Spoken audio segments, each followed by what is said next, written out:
Hey everybody, welcome back. Another video for you. So much to talk about. Where do we even begin? I'm going to leave aside the military developments and all of the other things that are going on the ground in Ukraine as we speak, as I record here on the evening of March 9th. It is almost 10 o'clock p.m. here on the East Coast of the United States. And oh boy, there's a lot of very crazy developments. Tonight, I think I'm going to focus on some economic issues because these are going to become ever more critical and really central to all of these discussions in the coming weeks and months.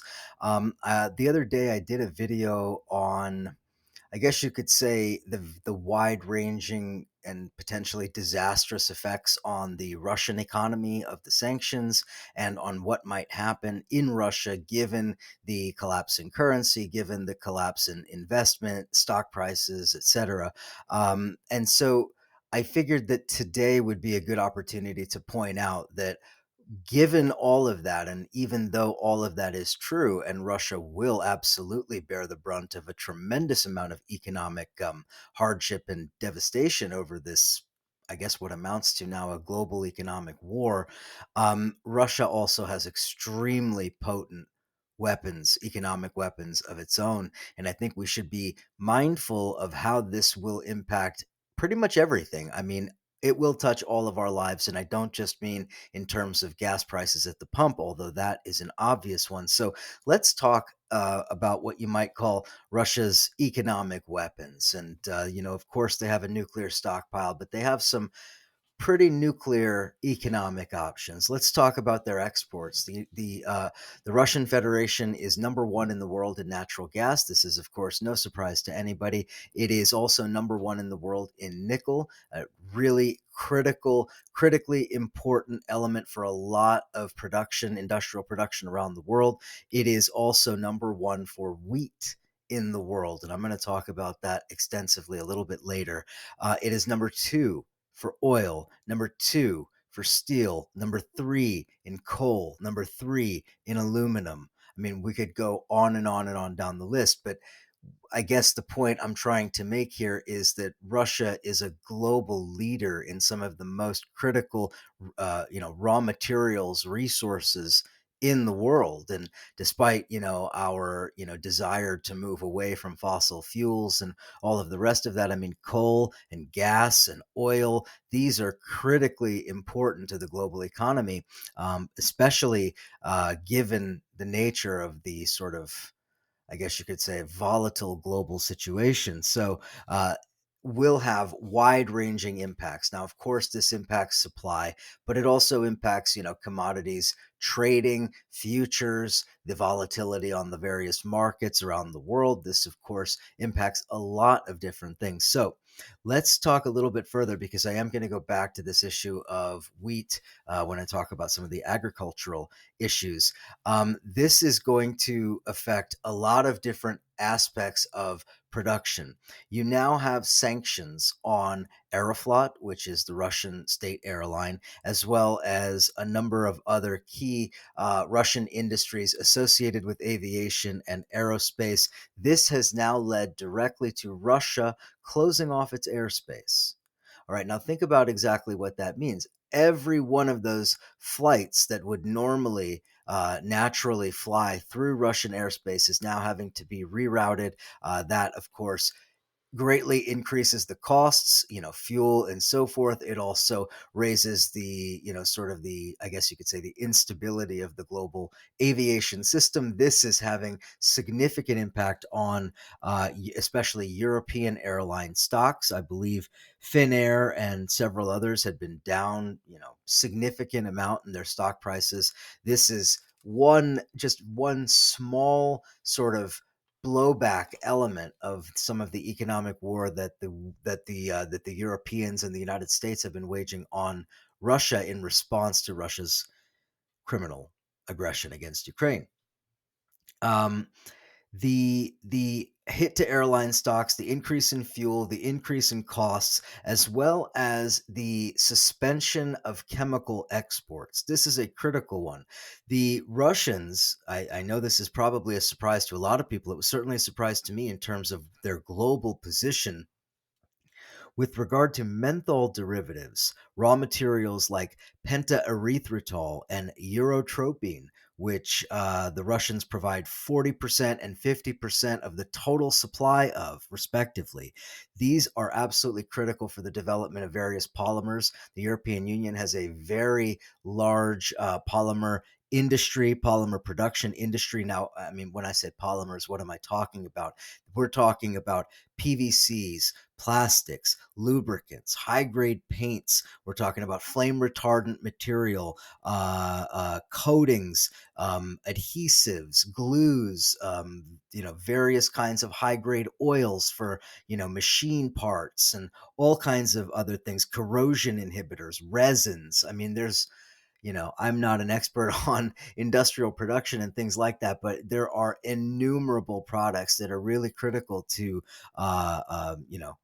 production and development that depend on these chemicals. And the Russians are a huge player in the global market for these. What happens now that they've shut off the exports and or are rerouting those exports to the Chinese? What happens in the European market? I mean, obviously they're going to have to replace what they have, but how much of the increase is passed along in the cost? I mean, how much more expensive do things like PVC pipes or high quality paints and things like that? How much more expensive do they get? How much more do people have to feel it in their pocketbooks in the West, in Europe especially, and in the United States, probably to a lesser extent?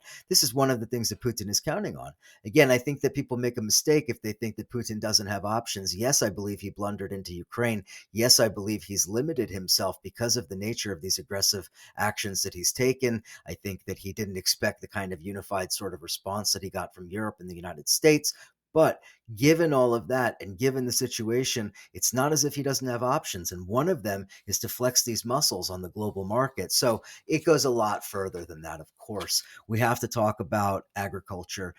Russia is in many ways probably one of, if not the most important player in the world when it comes to the various aspects of agricultural production. So, on the sort of production side, in terms of global supply, Russia provides a huge proportion of the global wheat supply, and they're number one in the world in wheat. Ukraine is number five in wheat, but Russia is also one third of the global supply of potash fertilizers, 10%. So 10% of nitrogen fertilizers and 20% of complex fertilizers. In other words, to put it very simply, the fact that the Russians are shutting off those exports basically means that the cost of agricultural production goes up. And that cost is then passed along to all of us as consumers. We will see that in the form of higher prices for fruits and vegetables and loaves of bread and meat and everything else that is dependent upon the import of grains or, just generally global grain prices. And I'm not an expert on those commodities, but my general sense of it is this is going to hit Europe the hardest. Well, actually, no, this is going to hit Europe to some extent. This is actually, and I guess I'm going to talk about this in a minute. This is going to hit the global South the hardest. This is going to hit the Middle East. This is going to hit Africa, elsewhere that was dependent upon imports of Ukrainian wheat, and that is really, really critical because now that it's going to be not only impossible to get all of that wheat that would normally come out of Russia and Ukraine, which amounts to a very large chunk of the global supply, it is now that much harder and more expensive to get the fertilizers to substitute these things with domestic production or what have you. So, these are sort of compounding issues. And I think the Russians understand this. Again, I don't want to say hats off to the Russians and given the situation, but it's not as if they didn't have some understanding of the strategic response here. And I think that that's what we're going to see. And I think this is going to become more apparent in the coming months. I mean, obviously, we're now headed into spring. This would now be the planting season. Ukraine, the fertile soils of Ukraine, historically, the breadbasket, etc. The fact that that's not going to be there on the global market is a tremendous concern, and especially a concern for those countries like Egypt and Sudan and others that really counted on those Ukrainian imports. We're going to find out in 6 months just how much that's going to impact everything. All right, I want to talk a little bit about I guess sort of the combination of this issue with sort of the military side, and that is the question of Odessa. Do the Russians bomb Odessa and destroy the harbor in Odessa? And I've said many times Odessa is very close to my heart. That is where my family comes from. That is where my father was born. It is a very, in some ways, sacred kind of place for me and for, my family. But thinking about it just in strategic terms, the bombing of Odessa basically means the destruction of Ukraine's primary commercial harbor, which means there will be no exports from Ukraine. Forget bringing necessary supplies into Ukraine. That's its own issue. But the exports are not going to be there. It's simply not going to be there. It will be gone this year. So, what happens when Russia's under sanctions? Ukraine cannot export anything. You're going to see a tremendous amount of difficulty as the Russians then shift all of their wheat exports eastward to China overland rather than, worrying about, well, Ukraine, which they've been destroying.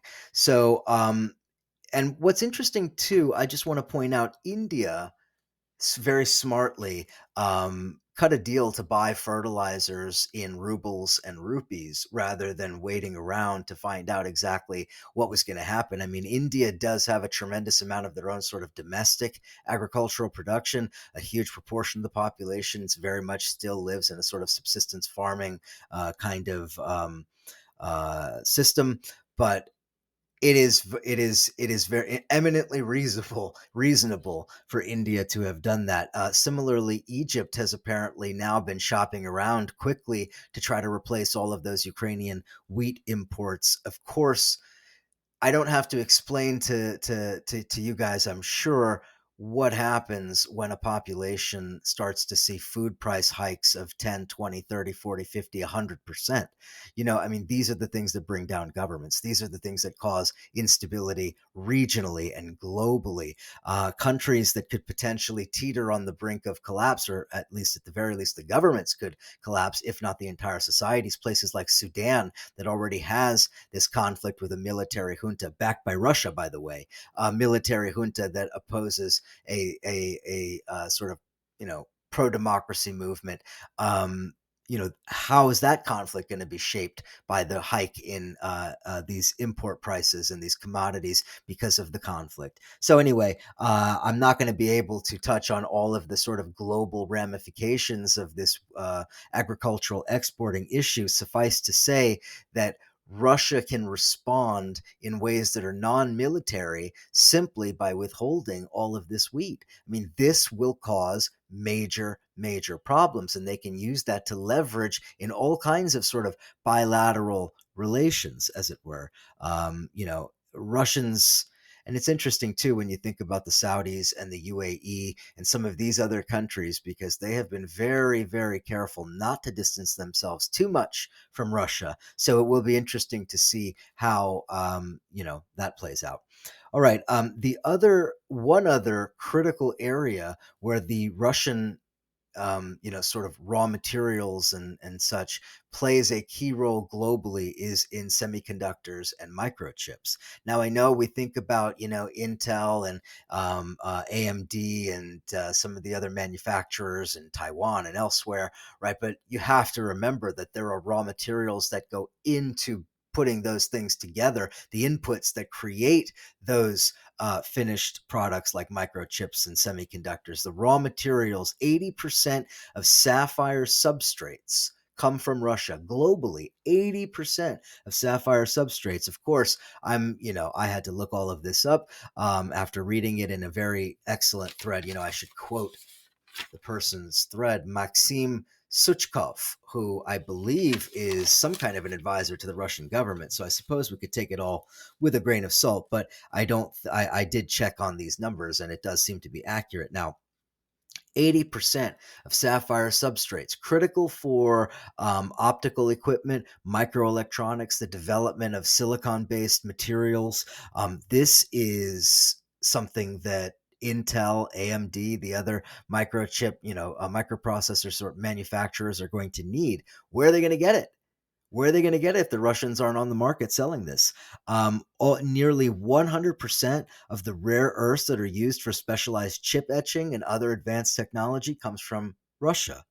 So, what does this mean? This could mean one of two things. I mean, it could mean obviously an increase in the price of computer equipment, processors, and so forth. I think that's probably obvious. But I think it also means potentially a bargaining chip for the Russians because the Russians themselves are going to be facing very serious computer related issues as all of those various companies like Microsoft and all of the others have sort of cut ties with Russia and Russians may or may not be able to continue to operate their computers and their electronic equipment and their businesses and so forth. So it could be that Russia simply has these raw materials that it can withhold as a sort of means of leveraging any negotiation for lifting these sanctions. So I only say that to say that none of this is to say that the Russians are in a position of strength. I don't think they are. I actually think that the Russians really shot themselves in the foot in a lot of ways. But I think it's extremely short-sighted and foolish to think that the Russians don't have other options. So very quickly, in the time that I have remaining, I'm just going to touch on a couple of key other issues that have come up in recent days and that I think is interesting. Today, the Chinese Ministry of Foreign Affairs made a very interesting statement regarding U.S. controlled biolabs around the world and about biolabs in Ukraine. I think it said it operates like a couple dozen biolabs in Ukraine. Now, why is this interesting? It's no surprise that the US does this. Of course, the United States is the global imperial hegemon. This is the imperialist power. Let's not forget that just because Russian imperialism is destroying Ukraine, that somehow US imperialism has disappeared. The US operates military facilities all over the world.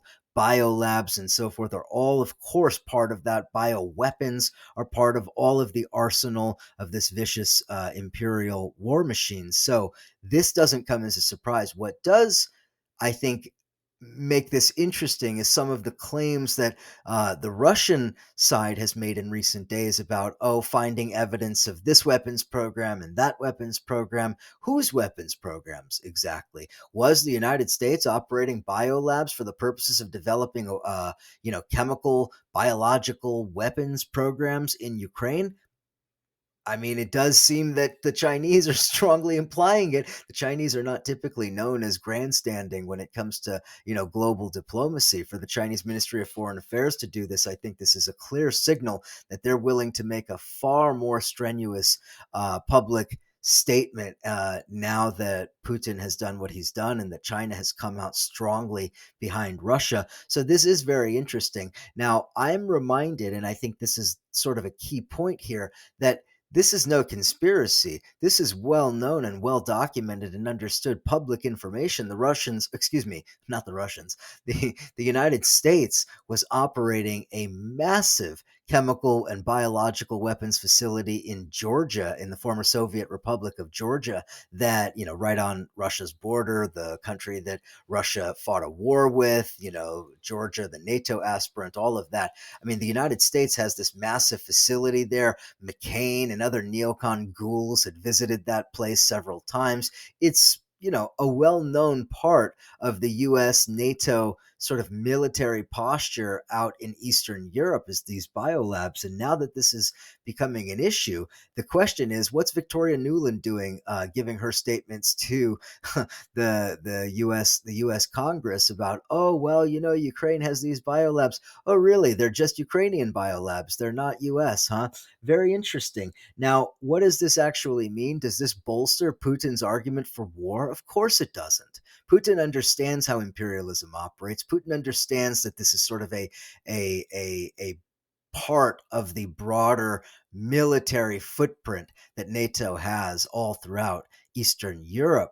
Um, but he can use this, right? And the Chinese are helping him. They're publicizing this because I don't think anybody's going to believe anything that comes out of the Russian government's mouth. But the Chinese still have some, some, I guess you could say, claim to neutrality, at least to some extent. Anyway, that's not really true. But anyway, my point here is that it ain't a conspiracy theory, really. The United States absolutely operates these kinds of things. Now, whether or not the Chinese are correct in terms of the number of labs or what the intent of that was, I don't think that we can necessarily say. I think it's obviously crazy to assume that Ukraine was going to launch some attack against Russia using chemical or biological weapons, or that the United States was necessarily imminently going to attack the Russians with this. However, it does complicate the picture and certainly complicates the narrative for those who want to say that the Russians are the evil aggressors that do all wrong, and that Ukraine and that the West has done nothing to exacerbate this. Well, that's not exactly true, is it? All right. Let's also quickly mention that the Chinese are moving in very quickly with their financial muscle to buy up Russian commodities, commodity firms, energy firms, all of those oil and gas companies, those mining companies that went into the toilet last week when all of the sanctions came down. They're now basically able to be picked up for pennies on the dollar, as it were, or, whatever, penny, kopecks on the ruble, and this is, look, I mean, on the one hand, you can say this is China rescuing Russia. On the other hand, you can say this is China basically strip mining the Russian economy, much the same way that the vultures of the West did in the fall of the Soviet Union.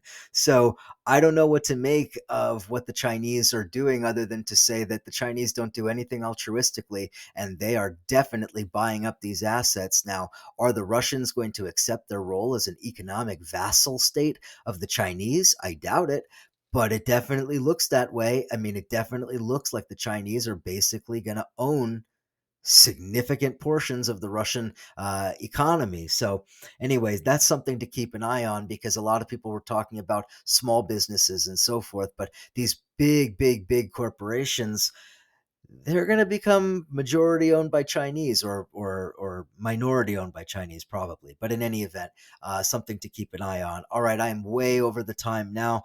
Go over to the Patreon, patreon.com/Eric Draitser. I'm going to talk about a very interesting short piece from the Rand Corporation, which is odd that I would even talk about the Rand Corporation, given their role as a prominent think tank in the military industrial complex of the United States, and all of the awful, awful things that the U.S. has done and that the Rand Corporation has encouraged.